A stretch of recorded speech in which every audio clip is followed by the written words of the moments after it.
Not how I want do what I want to do. Oh, I see. That'll work. No, it always does. It always comes down to this. Hi, and welcome to Australian Gamers Friday Night Podcast. I'm Matt. And I am Yug. Yes, you are. Tonight we're going to be talking about SupaNova and our experience there. Yeah, some upcoming E3 rumours and tidbits. Sounds like Sounds like a tit. Tidbits. And some confirmed games for E3 this year. Yes. Yes. Which one were we going to start with? I think we should start with SupaNova. I think we should start with take up tidbits. Because that sounds good. No. Okay. SupaNova. Yeah. We went to SupaNova. We did. It was last weekend. For anyone that doesn't know what it is, this is obviously your first podcast. Yeah, and you should listen more often. We do say that a lot, don't we? I think it's a general rule that people should listen more often. Okay. Listening to the podcast once is not enough. It's now mandatory to listen 3 or 4 times. They're going to start podcast. actually enforcing it in public schools. Actually, people will have to start listening to podcasts. There will be tests as part of the curriculum. There will be exams as well. Yeah. Tests on the podcast, on our podcast, not just podcasts in general, but our podcast. I think now there will be a subject. No, you've just lost it. There was a funny line where you were funny up until a point, then you crossed it, and it was just. I like that line. That line is where life is over that line. No. All right. SupaNova. SupaNova. Yeah, we went to SupaNova. There's a lot of photos and stuff. Hey, on the site. we were actually telling people what SupaNova was before we got stupid. It's a pop culture expo, which means it's a place for basically fans of TV shows, movies, comics, anime, manga, video games to go and geek it up. Yeah, it's just a big geek convention. It really, and I don't even mean that in a derogatory way. In any way it's dismissive. But it's the easiest way to actually explain it to someone who doesn't know what it is or hasn't gone. It's basically a giant worship fest for Japanese pop culture, really. Not just pretty Japanese. Heavily Japanese influenced, dude. How many? Agreed. But it's not just. No, of course Japanese. It's not. But there's certainly been a lot of comic manga type influence has come from Japan. Yes. Actually, wasn't you that was saying that some white lion influenced the first... Kimber, yeah. Kimber the lion. Kimber the white lion. Anyway, bored of that. Yeah, you do read the site, right? I did read the site, yeah. Good. I'm glad you're up to date. It's funny because I don't actually proofread any of Matt's update, and Matt doesn't actually have any final say on the comic until they're both up. We usually actually see what the other has done when we make it live for you guys. And then we go, whoa, that comic is crap. Yeah, or like that rant was completely and utterly shite. What is he talking about? Yeah, raving on. Yeah, no. But it was fun, and I think... Seriously though, what a bunch of weirdo cosplay freaks. I have to say. Okay. I think it was definitely split into 2 groups. There was one group which was definitely, you should not be doing cosplay because you cannot fit in that costume. You should. You are trying to become a character that you obviously adore and love and all this kind of stuff, but you are not them. No, you do not have the body shape nor size. Not only are you not them, but you're actually wrecking them for everyone else. Yes, if that actual character came, you ate them. Yes. You stole that from my article. Did I? Yeah, that's what I said. Not only do you not look like Lara Croft, you look like you ate Lara Croft. You said Lara I know! Croft. Damn it!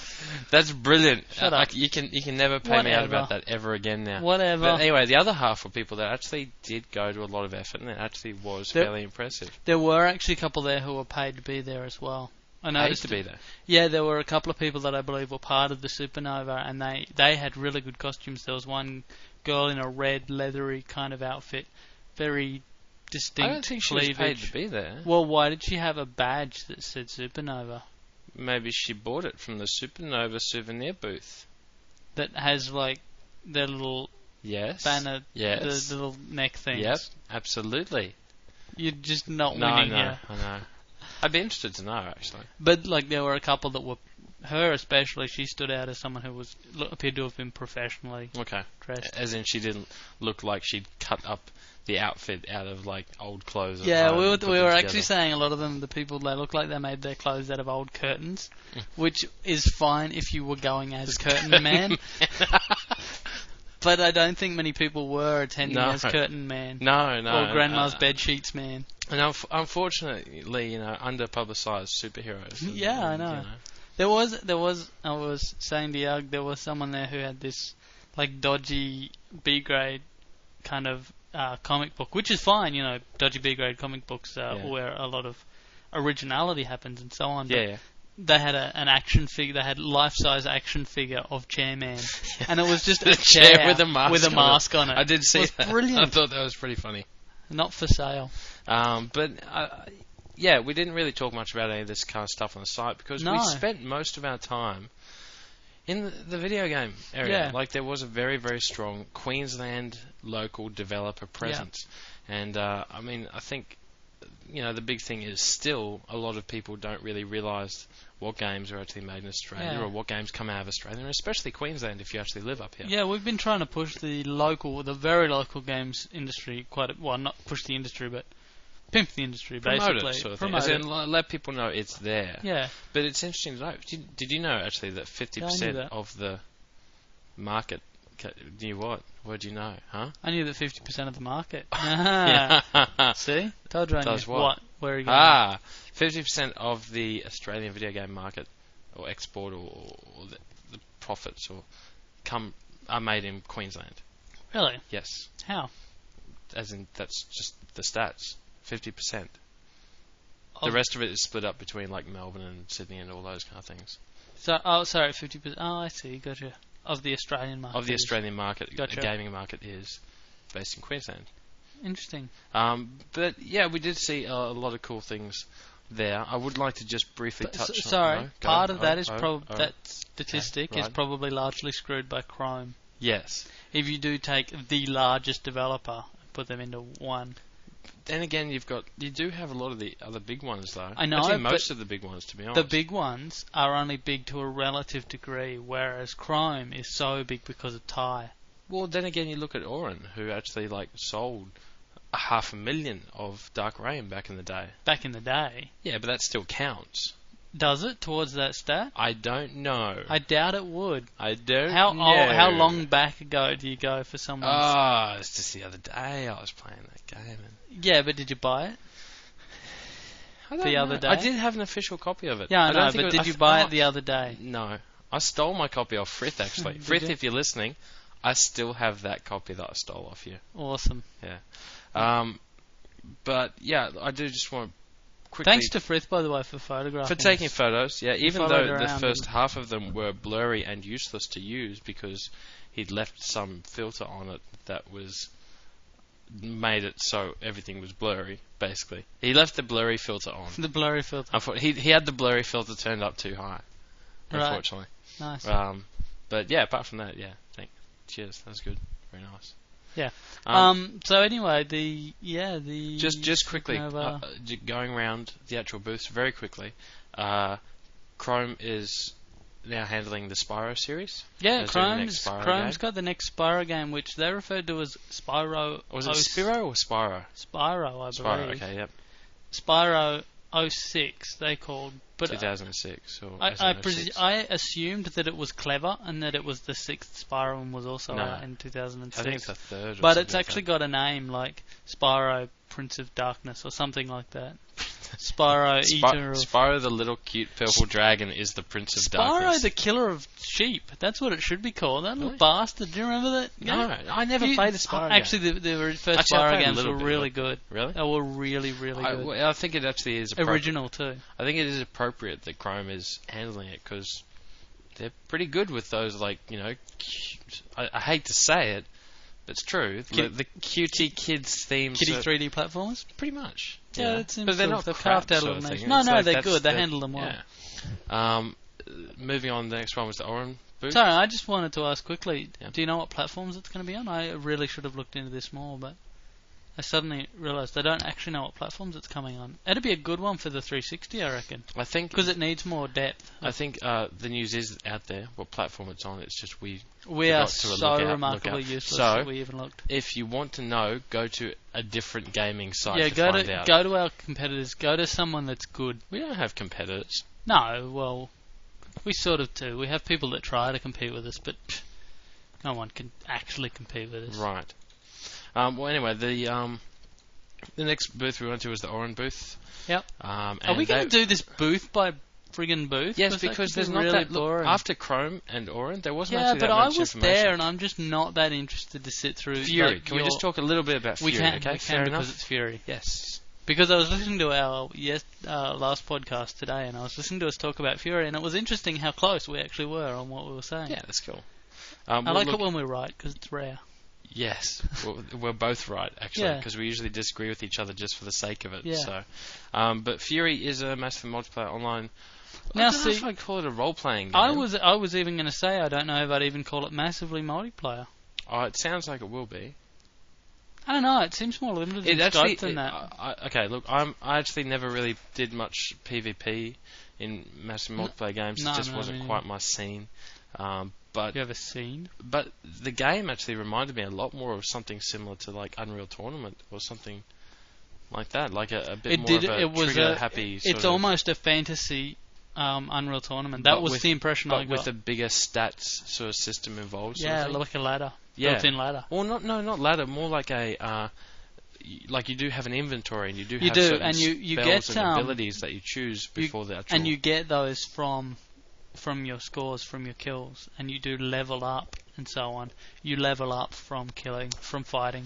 I'd be really interested to see how that balances out throughout the levels. I'd be interested to see how it balances out, but my concern, because when we heard about it, we kind of got the impression that it was going to be World of Warcraft, you know, but with this differently.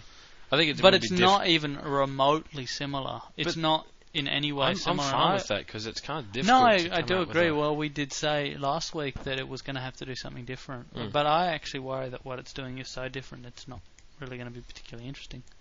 That's my concern. Well, hopefully, we'll be able to actually play it a bit more and let everyone know.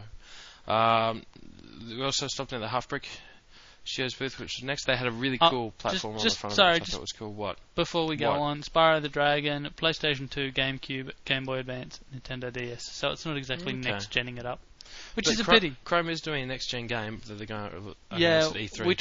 We tried to cajole them into telling us what it was. We pretty much tried to talk to everyone about. Can you even tell us something? Yeah. We lied. I tried telling Erica that one of the other guys told me all about it. No, I was there. Yeah, no, we said that actually. Yeah, we said that Rob, who's a friend of ours who works at Chrome, he'd actually gone off, and we were left with Erica, who's the PR girl who handles all of Chrome stuff. Yeah, and we actually said to her, "Yeah, Rob actually just told us all about your new your new 360 game." Actually, her eyes went wide. What was it? What was it called again? And she was like, he didn't. He better not have. She was actually really freaking out. Well, oh no, he didn't. We had to let it go. We couldn't run with that, you know. It would have been better to keep it going and go, yeah, that Rob. Yeah, but telling us all about we do actually want to be, stay friends with Chrome. So. Platform game slash RPG role-playing game fighting slash that action game adventure. Called, you know that one? What was it? Yeah, that was tip of my tongue. I can't. Yeah. It's not coming out. He said it just a second ago, and I've forgotten already. Half Brick was cool. They had a really cool platform on the front of it. They're doing some cool stuff for the DS. They're really, really friendly guys. Do you know what I wonder? What? Half Brick is out there, right, and they're doing development. Yes. They're doing it largely on... Is the other half of the brick out there doing possibly development on other platforms? No. The other half of the brick, unfortunately, it's sort of like the bad brother sort of thing. Like it just got caught up in drugs and drinking and prostitution. Oh, no. And it's sort of like, while it's Half Brick, the one that we know is like quite successful and doing well for themselves. Build a games company. The other one is actually pimping itself out in the streets in the valley at night, which is sad. Tragic tale of why. It is. You'd think its brother could help, but maybe it's got to help itself first. Well, pretty much. I mean, they are just bricks after all. They are bricks, and really. And that's retarded. You just keep going. We really need to cut these sort of obscure rambling, monologues, stupid, idiotic comments. Yeah. No, we do. Those guys are really cool, and they even said, like, you guys should come to the office, check it out. It's almost like, come on, come round, it will be good. They will kill you. No, nothing like that. But like, I'm sure I heard the words "eat your liver" at some point. Right? Okay. Yes. Oh, hey, look. No one wants your liver, dude. What's my There's nothing left. It's like a pate now. Yeah. wasn't really. I mean, no. Like for example, the Pandemic booth had no information on Destroy All Humans 2 or nothing like that. Fuzzy Eyes, who I don't know if anyone really knows about because they haven't really done anything. They've got a Hot Dog Hot Girls game out, which is entirely sort of almost made for a Japanese market. Yeah, it's very exploitative, very. But they had some awesome concept naughty photos of the next game that they're doing on their wall. Yeah, Did you see those? Project Twilight. Yeah, Project Twilight. I tried to ask them information about it, but and it will reveal more at E3. No, actually, that was what surprised me. I expected them to say E3, but they said like by the end of the year. They've actually got quite a long time before they tell us any more about it. Okay, interesting. Because everyone was just E3. You know, it was bad timing for this particular. Well, not bad timing, but just like the time of this event means they can't say anything. Yeah. You know, expensive games, they can't really just tell us anything. Creative Assembly was there. They had a couple of screenshots of Total War 2. Medieval 2. Medieval 2 Total War. I'm getting confused. Medieval 2 Total War, which Creative Assembly was particularly interesting for me because I actually work upstairs from them. That's true. And some of the guys from there I see in the elevator. Do you actually all the time. say hi? I'm Matt from Australian Gamer. No, but I did have one guy that I talked to after the thing. I said, "Hey, I saw you guys at SupaNova," because he when they press 1, they must be going to Creative Assembly. That whole floor is Creative Assembly. Yeah. Got it. Yeah. So I said, Creative Assembly, huh? Saw you guys at the SupaNova. And he's like, oh yeah, we got some of your photos, or something, or like we've got some of your photos on the LAN, or something like that. And I'm like, oh cool. And I'm like, what photos? What the hell are you talking about? That's right. Yeah, I put them all up. Yeah, but like on our site. Yeah, they probably just downloaded them all. How did he know who I was? Because it's got big photos of you on the site as well. Yeah, I guess. Like, whatever. Yeah. Anyway, that was it. Medieval 2 looks really interesting. The other thing that was particularly interesting was that one of the people I'd been talking to, well, I'm not talking to, but seen in the elevator quite often, was a guy who turned out to be named Dan Toos, who actually used to run Hyper and a bunch of other gaming magazines, PlayStation magazine and stuff like that. So it was very interesting to run across someone who was actually sort of famous in the industry. Did you get his autograph? I did. Really? No. Oh. But yeah, there wasn't. I mean, there was Quantum and there was Griffith Uni there as well, and that was good. And that's pretty much about it for the games side of things, actually. Yeah. There was a World of Warcraft booth upstairs, which was just hawking games that weren't World of Warcraft, which I found interesting. Well, because it was a Vivendi booth, sponsored booth. So So they were trying. It was a Vivendi sponsored booth with World of Warcraft all over it, and actually had World of Warcraft written on the booth, not Vivendi. Fair enough, I reckon. And then just didn't have anything about World of Warcraft. They did have a Burning Crusade, a video playing. Yeah, they had a video. You know, World of Warcraft's like an addiction. All you need to do is hand out those $2.50. Yeah, they had the $2 thing. We were standing around scaring people off. Think, don't do it. Run while you can. Don't do it. And the guy's like, no, just try it. And Frith was actually saying, you like it. That's what Coke dealers say too. It's the first one. The first one's free. But yeah, the other thing which was really interesting, and we'll sort of move into this. By Coke dealers, do you mean like people who run corner stores? I probably actually mean crack dealers. I did think you meant, which is cocaine. Yeah. Okay. Fair enough. So you are correct, but I just wondered if you meant like people. I did not mean Coca-Cola. I did not mean the vending machine guys. Right. Standing I thought on you might have corners meant with like that. school kids going, Do you want a can of Coke? Yeah. Your parents won't let you. Bottle of Sprite. Come on. Sprite. Come on, do it. Go to zero. Ooh. Fanta. The tough kids drink Fanta. It's true. That's why they beat up other kids, to take their money to buy Fanta. Okay. Once again, something we should have stopped talking about 30 seconds ago. Yes. Okay. The other thing that I found really interesting was a thing called Video Games Live. Yeah, this was really interesting. Now, if you've never heard of Video Games Live, I'd never heard of it at all. We'd never heard of it. Until a couple of weeks prior to the SupaNova, when I found out all the booths and all the people talking, there was a thing about Video Games Live, and it was like, okay, and a lot of people were saying, why are they even there? Yeah. And I looked into it, and Video Games Live is actually this massive concert performance thing.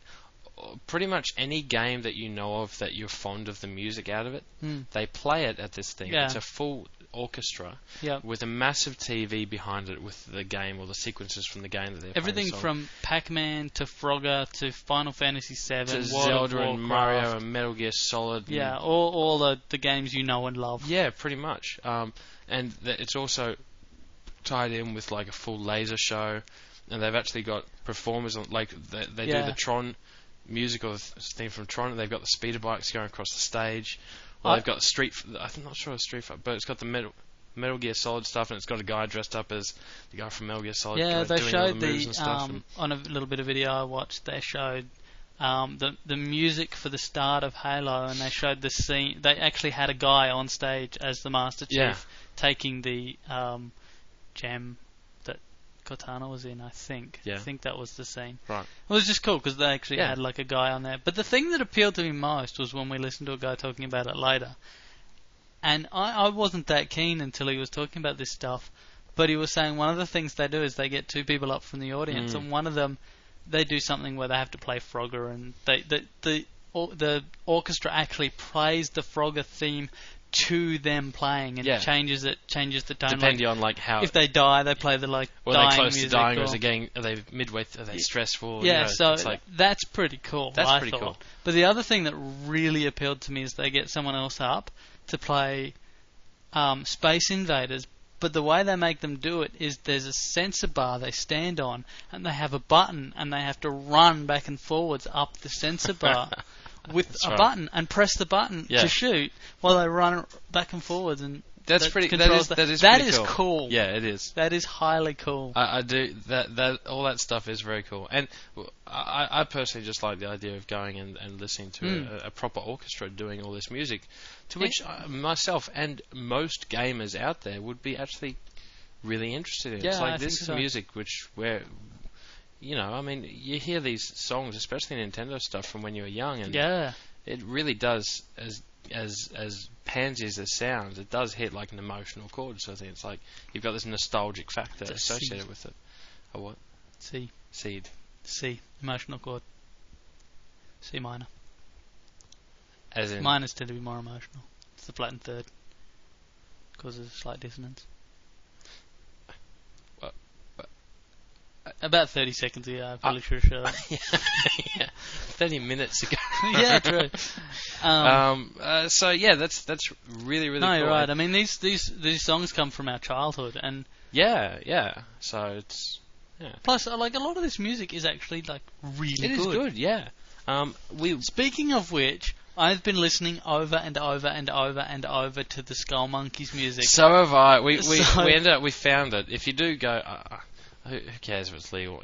You go to Google, you type Skull Monkeys. I was just going to MP3. put a link up on our site. Yeah, may as well. Or put in the user I'll put it- comments at least. Or All right, so I can pretend it wasn't us. that's right. Yeah. Post to someone else. By Matt. Matt the second. Matt 2. Yeah, or just write your name backwards. Tam. Tam. Tam. To Tam. Mr. T Tam. Mr. T Tam. No, it wasn't funny. No. 20 but seconds ago. yeah, it would the have been bonus room. Here's a little bonus. Bonus. You know what we could do? I could actually have it play right now.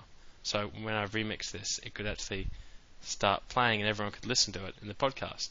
Or Yeah. it could play like right now.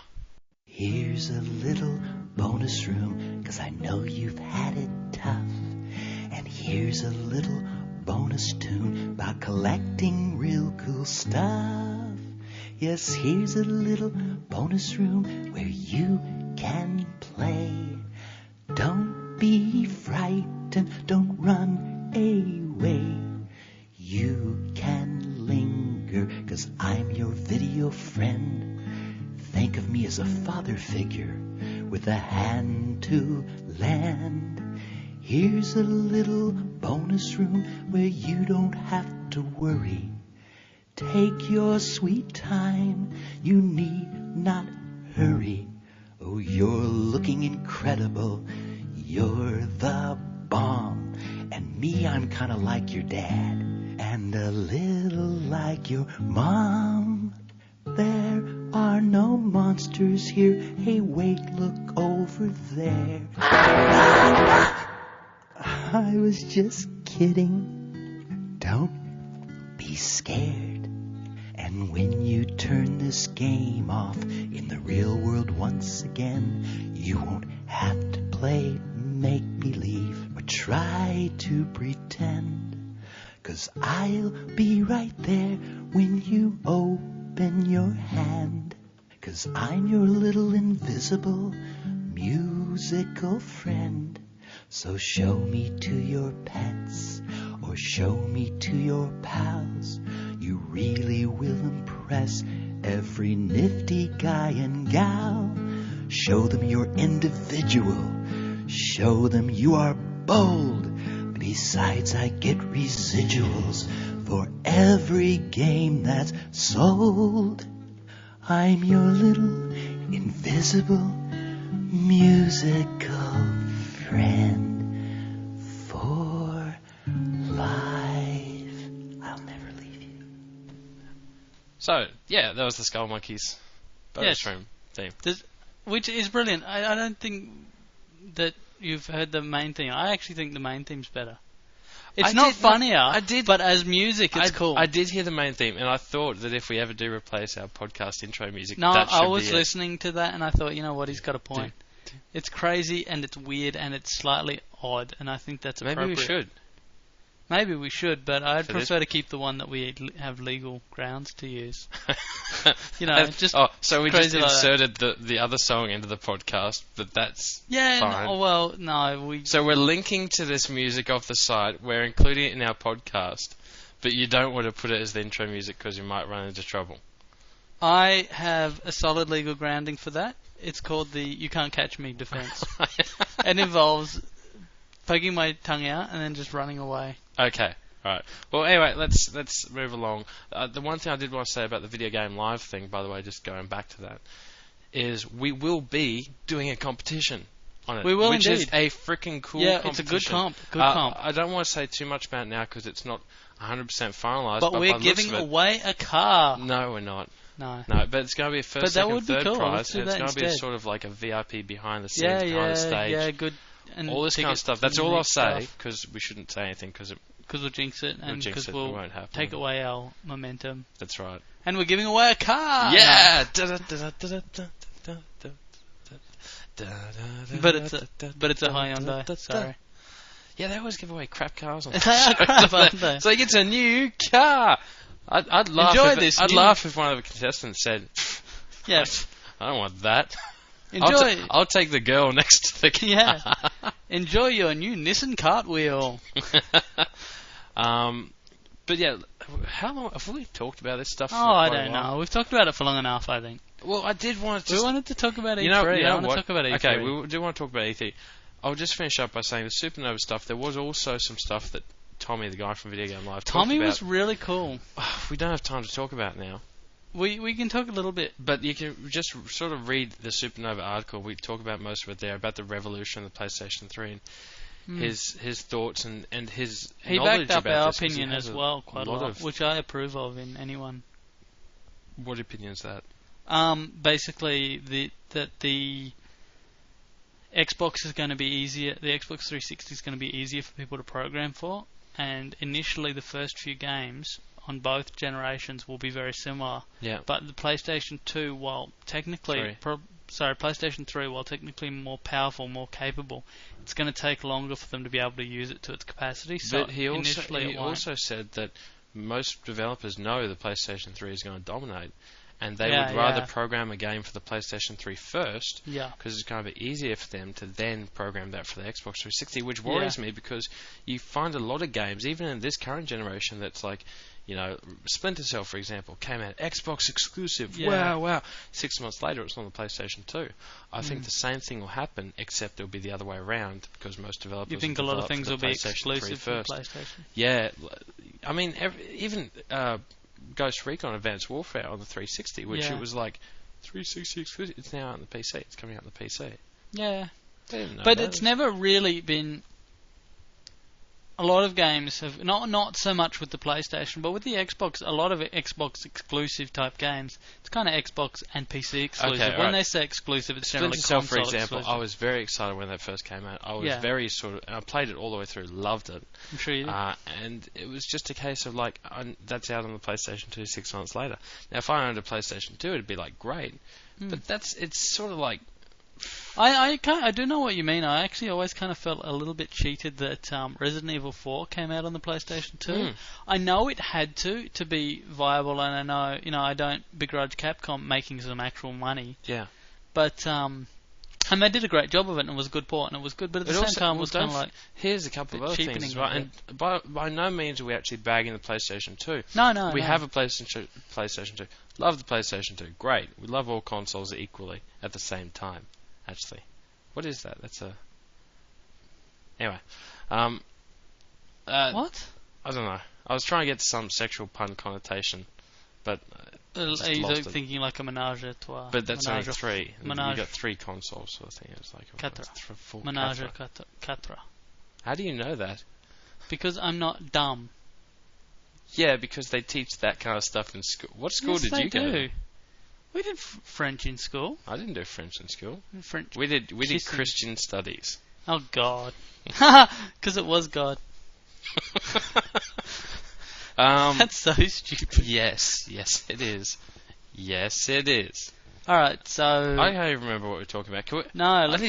Tommy. We were talking about Tommy. Tommy. What was really interesting as well that I didn't know was he was talking a little bit about games for the Revolution, because he has actually played a bit about the Revolution, and he was saying there's a game coming out that uses the controller in multiple different ways within the game itself. Like at some points you hold the controller in both hands and use it as a steering wheel, actually turning it. Another place you actually hit with it like it's a hammer, and in other places which is good, because I was worried initially that it was going to be just like any other light gun sort of thing. Yeah, or that it's it like would bang, be bang, bang. But it seems to be completely and utterly, totally three-dimensionally. Yeah, well, that was what I said in a previous article, that people don't realise how spatially aware it actually is. It's not just you can tilt it. Also, something I did... the last thing, you can actually use it like a flight stick in another section as well, so it, pull back more. Something I actually didn't realise, which I'm not sure if it's well known or anything like that, is you get the Revolution, but there's a cable to a centre which you have to sit on top of your TV. Yeah, that's... They said that earlier, but everyone kind of went, "Oh, it's a bit strange," and no one's really looked at it. That is a bit dodgy. Well, there's a bar panel that has to go along the top. It sort of reminds me of like the iToys sitting on top of the TV or something. Yeah, like I that. guess so. I mean, it's not bad. It's just sort of it's something that you need to be aware of because it's there. Yeah. I did wonder about that. Sorry, just in that we have you have a 68 centimeter LG TV, pretty common. What if you've got a 50-inch plasma? I would imagine that there's going to be some way to click it on or stick it on or some. Yeah, but is it going to be long enough to do that? Because it is a bar; it has to go along the top. Yeah. The whole top. Yeah. That's quite long in a plasma. It doesn't need to go across the whole top. No, my understanding is that it's a bar that goes along the whole top of your screen. No, that makes no sense because people have different sized TVs. Yes, I know. That's why you have the bar, so it can tell where your people TV have is. different sized TVs, so they can't. Unless it stretches or it... That's my whole freaking question. How is it going to handle different size TVs? I have heard nothing about it needing to stretch the entire width of a TV. Well, I thought it had to go along the whole top of the TV. Why? Because that sensor is used to tell where your TV starts and ends. I would think you just calibrate the actual thing when you start it and stuff like that. I don't know. Neither of us have one, so we'll find out. True. E3, can we move on to E3 in I'd the love 5 to. minutes that we've got left for this podcast? E3, there'll be a bunch of games. People will be doing stuff. We don't know what. Yeah, there's stuff coming up. We are going to be not going to E3 at all. No. We'll be providing you heaps and heaps of news that we've copied off other sources. Yeah, we'll be. The only on the case, the only on the exclusive stuff that we will have prowl. is our own bitching and personal opinions of content that we steal from other places. We will be, as per usual, saying stuff we don't properly understand about things we have no knowledge of. Absolutely. Woo! Yes. So join us. There are going to be a lot of places that are going to be having good E3 coverage though. So I just want to go through really quickly a bit of a list that I found by looking at sites that are better than us of games that are coming out at E3, or not coming out, but that'll be demoed. The ones that really stand out for me are Fury. I want to see what more they have because they didn't really have that much. Blizzard will finally be showing a little bit more of the Burning Crusade, which would be nice to get some info. Considering that's just an expansion pack, it's really a long way off. You know still. what It's like September it's coming out. You know what I want to see?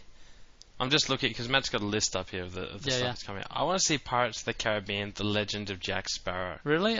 Interesting here for what it's worth. I know Ubisoft is actually. I think it's Ubisoft. Yeah, it is Ubisoft who are actually bringing out. They're releasing a Pirates of the Caribbean game as well. Really? Which is I think it's semi-based on the movies, but it features none of the same characters or licenses. Like the same universe. Yeah, it's sort of like the Minority Report game that came out. It's like, here's Minority Report based on the movie with no Tom Cruise and none of the stuff licensed from the movie. Interesting. So you've got the official Pirates of the Caribbean game coming out with Jack Sparrow, and you've got the other one, and it's like, well, the other one's really got to it'd want to be good. really good. Oh, a bit like when the Lord of the Rings. Do you remember there was a Lord of the Rings game? Yes, there was Lord of the Rings based on the book, and there was Lord of the Rings based on the movie. Yeah, exactly. Yeah, I remember that, yeah. And no one really... Well, actually, right time, right place, it actually didn't do too badly. What else we got? Desperate Housewives. What the? Anyway. What? Turok. There's another Turok game coming out. That could be interesting. This really interested me. Power Stone Collection on the PSP. Oh, you remember cool. Power Stone? I loved How Power cool Stone. was that game? So, what else do we have? Just flicking through. Ultimate Ghosts and Goblins on the PSP also. I mean, we all loved those games. Those are great. Yep. Bunch of crazy Japanese games. Hi Puffy Amiyumi. Next Hitman game, which next Hitman game. Continue the series' stellar performance. Yeah, I liked the first one. I liked the first one, and it just sort of lost it a little bit. It's Lego Star Wars 2. Yeah, Lego Star Wars 2, the original trilogy. Yes, you have to thank you that. very much. I loved it's actually Lego Star Wars is one of the rare games that I can play with my 5-year-old cousin, and we both love it. Yeah, that's cool. We both play co-op, and it's awesome. Nice. Not many games like that. No, that's true. Not with a 5-year-old. I've really found. I'll talk about that another time, actually. Yeah. Anyway, that's a good one. Unreal Tournament 2007. Oh, Gears of War, of course. That's going to be very interesting to see a bit more of. Gears of War. The Legend of Zelda: Twilight Princess. Now this game's been coming out for 1 billion years. I'm hanging out for that. Lord, oh my God, Nintendo. One game. Yeah. Well, that's their big game. I mean, the Cube's dead. We all know it. Yeah. So where's all their Revolution titles? I guess they haven't announced any of them. They might be keeping it pretty quiet. Besides, this is E3. No, actually, we do have a little bit of information. We have a couple of things. No, exclusive information, which we learned at SupaNova. I don't know if you remember this. I don't know that we should say anything about this. Well, yeah. Because we were specifically told, don't tell anyone about this. Well, they shouldn't have said anything. Yeah, true. Zelda on the Revolution will be previewed, I think, a day before the E3, or was it? What are you talking about? This is entirely new to me. Metroid. Did I say Metroid or Zelda? No, you said Zelda. Oh, sorry, I meant Metroid. The next Metroid game. Yeah, the next Metroid game. Is it a few days before E3 or? I don't know. This is your story, dude. Some Nintendo thing might be played at some point. Metroid will be revealed on the Revolution at E3. I can't quite remember, and I'm annoyed now. I think it was actually going to be revealed a few days before E3. Yeah, that's probable. There's quite a few, usually just prior to. So, and we will be seeing that. So that will definitely be there. That's another thing I find both interesting and depressing is Guitar Heroes 2 will be demonstrated. We don't even have 1 yet because we're in the anus end of the universe. I am hanging out for the next Sonic the Hedgehog game. You're hanging out for anus. That's what? Sorry. What? never mind. No. The next Sonic the Hedgehog game, which I've looked into a bit, it's getting back to its roots. You know what it doesn't have? Any of the other goddamn characters, thank God. So, like Sonic. Sonic. Nice. Which was the best bits of any of the other games anyway. Yeah, agreed. What else you got? Some of the most interesting stuff is, of course, coming from Square Enix. And that's Not to be confused with Square Unix, which are men without testicles who are true. have equal sides. There's a lot of actual games that they've said they're going to talk about, but they've got stuff coming out on the 360 which they haven't officially announced, which they will be previewing at E3. Yeah, there's a big hush secret which will be pretty announcement. Cool. But there's some Final Fantasy VII extension stuff that they're actually, new stuff that yeah, figuring out Dirge of Cerberus, Final Fantasy on the PlayStation 2, 7, which could be very interesting. I believe it follows the yeah. story from a different character's point of view. And also there is some Final Fantasy 3 on the DS and a whole bunch of other Final Fantasy. God of War 2 also, I don't know, that's going to get shown. I'm very much looking forward to that. It's not. God of War should be Red be shown Steel and the Revolution and every other Revolution title that's obviously going to be there. MotoGP 06 on the 360. Yeah, there should be a bit more info on Saints Row, hopefully, which shouldn't be too far off now. Yeah. Anyway, we have gone way over time. Wow, we really have too. So yeah, we're gonna wrap this up. By which you wrap mean, it up. Are we RAP or WRAP? We're gonna RAP to that the was UP. actually worse than just saying rap. We're gonna W to the R to the A to the P. What is the to the bit The mean? pizzle whizzle. For shizzle manizzle. Oh, You're I getting could not be any whiter if I tried. You're actually losing blood hello, at this point. Whitey McWhite. How are you? That's me. Yes. Yeah. Anyway, we're gonna go now. So yes, tune in. You're gonna next miss week's us. exciting. Oh, too many bourbons. Next I haven't week's even finished exciting. my one. I'm lame. Yeah. Okay. Exciting episode of Friday Night Podcast. See When ya. we will probably have Skull Monkeys music. See you later, everyone. Bye bye. Bye.